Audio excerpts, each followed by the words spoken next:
one of those people who's gone through the world of policing and discovered that there is life after it.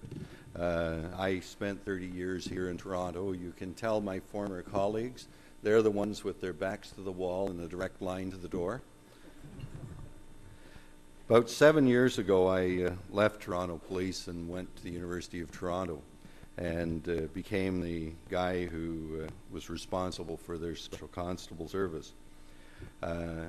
Special Constables in Ontario are creatures of the province. We're appointed by the Minister of Public Safety and Corrections now, and whatever name they'll be next week. And we are responsible to not only the police services boards, but to the chiefs of police. So if you think that my colleagues here have a hard time of it in Nova Scotia, you should be here and imagine having one more layer.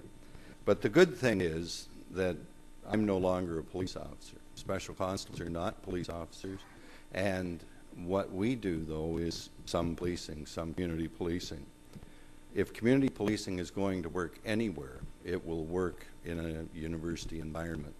Back in 1897 at Yale University, they created the first campus police force in North America. The second one was at the University of Toronto, and that was in 1904 when the first constable was appointed. Up until about 1993, constables were appointed not as special constables but as police constables at the University of Toronto by the province.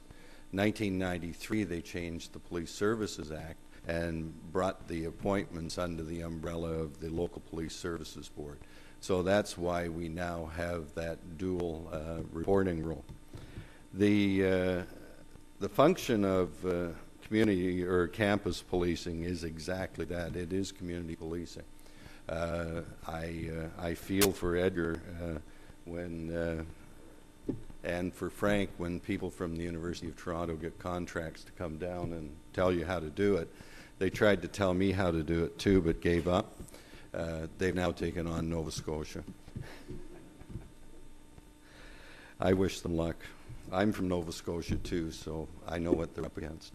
In any case, the best kept secret in policing, and that's small p policing, is campus policing. My colleague Mike Mix from the University of Western Ontario will agree with that, but we don't want anybody to know it. It is a secret. We have great responsibilities for the future leaders of this country.